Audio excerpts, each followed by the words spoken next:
जी हाँ, तो नमस्ते, प्रणाम दोस्तों। आप सब कैसे हैं? उम्मीद है कि आप बहुत अच्छे होंगे।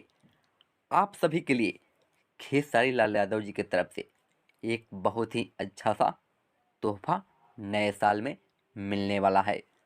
आपको बता दूँ कि खेसारी लाल यादव जी का दो घूट गाना का टीज़र जो है आ चुका है। आप अभी तक उस टीज़र को नहीं देखे हैं तो जाकर देख सकते हैं। सारेगामा हम भोजपुरी चैनल के माध्यम से रिलीज़ किया गया है।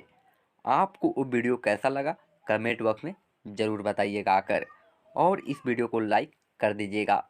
उस गाने को जो है एडिशनल राइटर अजीत मंडल जी लिखे हैं, और उस गाने को शिल्पी राज जी और खेसारी लाल यादव जी गाए हैं, और डांस उसमें जो है नम्रता मल्ला जी की है।